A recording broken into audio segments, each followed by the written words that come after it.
Bismillahirrahmanirrahim. Assalamualaikum warahmatullahi wabarakatuh. Bapak-bapak, ibu-ibu, mas-mas, mbak-mbak, khususnya adik-adikku sekalian yang dirahmati Allah dimanapun Anda berada, ya, baik yang berada di seluruh penjuru tanah air Indonesia, ya, juga yang di Malaysia, yang berada di Brunei Darussalam, di Filipina, ya, kemudian di Timur Leste, di Hong Kong, ya, di Taiwan, di Jeddah, Saudi Arabia, dan lain-lain, ya. Saya doakan semoga semuanya selalu dalam keadaan yang sehat walafiat dan selalu bersyukur kepada Allah Subhanahu wa taala, ya. Nah, jadi ya, tema kita pada kesempatan kali ini adalah keserakahan orang ketiga akan membuat hidupnya teramat sangat menderita. Jadi manusia itu harusnya yang dia miliki adalah sifat atau rasa qanaah, ya. Qanaah itu adalah merasa cukup dengan apapun yang Allah berikan kepada dia. Tetapi ketika orang tidak belajar untuk terus merasa cukup, maka yang terjadi pada dirinya muncullah sifat yang namanya sifat serakah ini, ya. Jadi serakah itu tidak pernah merasa puas dengan apapun yang ada pada dirinya, dengan apapun yang dia miliki. Sudah Allah berikan wajah yang cantik memikat, kok ya masih dioperasi plastik juga. Katanya bentuk hidungnya kurang pas kalau difoto untuk dipasang di Instagram, ya. Kemudian bibirnya dioperasi, dagunya dioperasi biar ada lekuknya. Coba, padahal menurut orang yang melihat, dia sudah tidak ada kurang-kurangnya. Bisa jadi orang terkenal, bisa jadi artis yang kondang, ya tentu karena cantik, karena ganteng. Tetapi manusia kan tidak pernah merasa puas, sehingga melakukan operasi plastik, ya.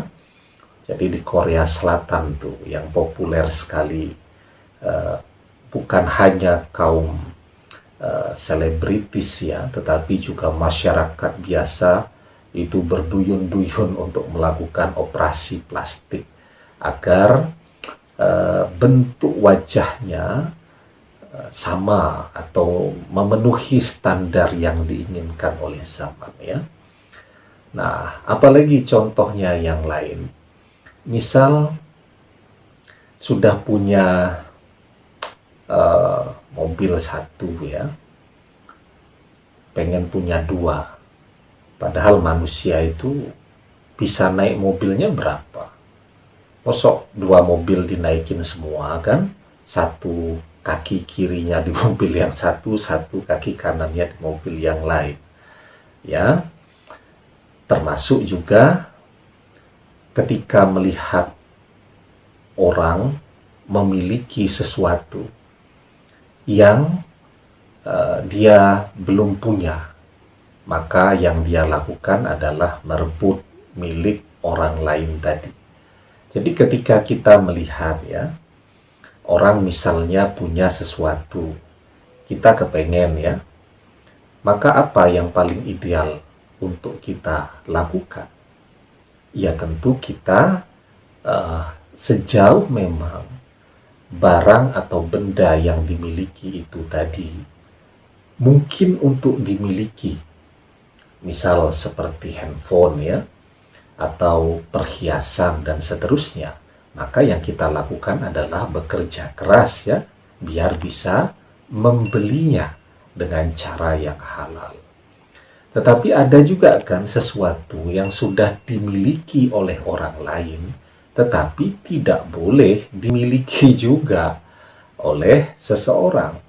Jadi misal ya, Anda sudah punya profil pasangan ya, kemudian orang ketiga ini jatuh cinta. Seharusnya ketika dia jatuh cinta dengan seseorang yang sudah memiliki pasangan, ya dia harus menahan keinginannya itu tadi. Ya, kalau memang perasaan cinta itu terus tumbuh dan membesar, maka dia harus menjaga jarak agar jangan sampai perasaan cinta itu ya merusak hubungan orang lain. Yang terjadi apa? Yang terjadi malah dia betul-betul masuk ke dalam kehidupan Anda dan kemudian menjadi orang ketiga. Ya. Dan belum tentu juga ya yang dilihat itu karena profil, karena tampan, karena cantik. Tetapi kan kehadiran orang ketiga itu mayoritas karena yang dilihat adalah fasilitas yang dimiliki oleh mantan Anda ya. Siapa yang tidak berbinar-binar matanya ketika melihat mantan Anda kemana-mana selalu memakai mobil yang bagus dan mengkilap? Siapa yang tidak berbinar matanya ketika melihat seluruh perlengkapan yang melekat pada diri mantan adalah barang-barang atau benda-benda yang bermerek dan mahal? Ya, maka jatuh cinta zaman sekarang itu sangat beda latar belakangnya dengan jatuh cinta di zaman Khalil Gibran dulu. Ya, kalau di zaman Khalil Gibran ya, orang jatuh cinta ya karena faktor hati. Ya, sehingga kemudian Khalil Gibran bisa menuliskan syair-syairnya yang sedemikian legendarisnya ya.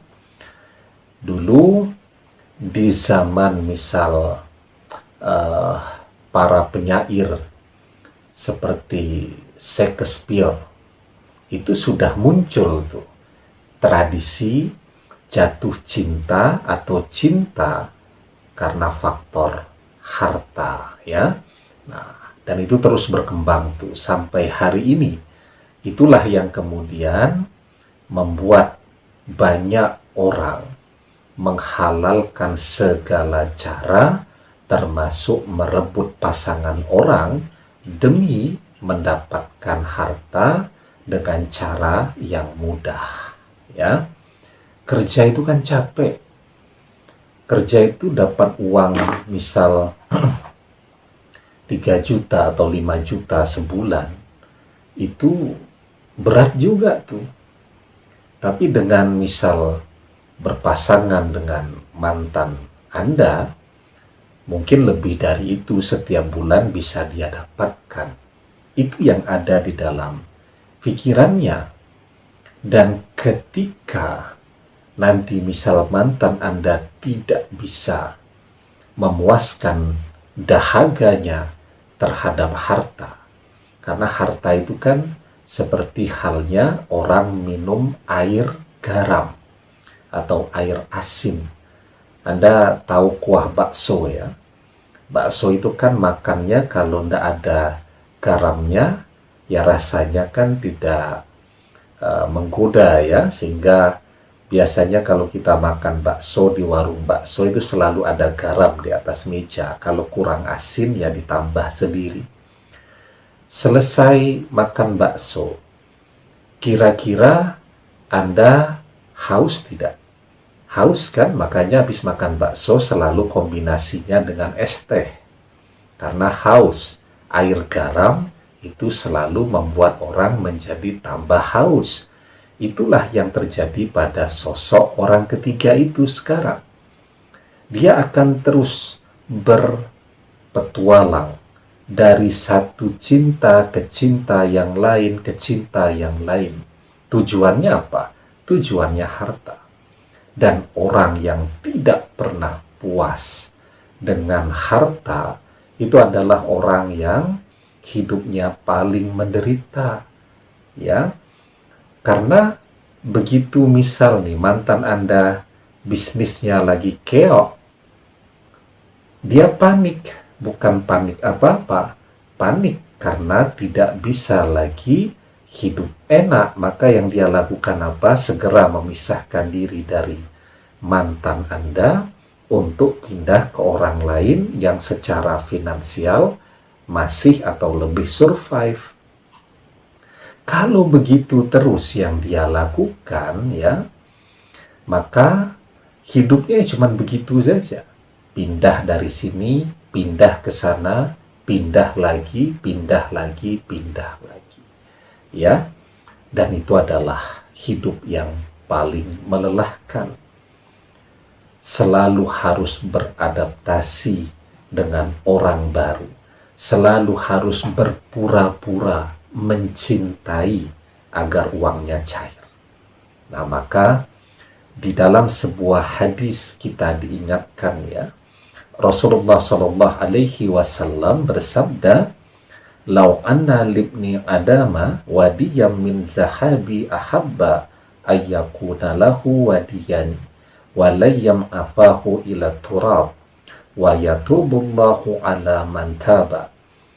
Seandainya seorang anak Adam memiliki lembah emas, tentu ia menginginkan 2 lembah lainnya, dan sama sekali tidak akan memenuhi mulutnya atau merasa puas selain tanah, yaitu setelah orang mati. Ya, jadi kalau orang sudah mati kan tanah masuk ke mulutnya. Nah, itu baru berhenti serakahnya, ya. Dan kemudian wa yatubullahu ala man taba, ya. Wa yatubullahu ala man taba, dan Allah menerima taubat orang-orang yang bertaubat, ya.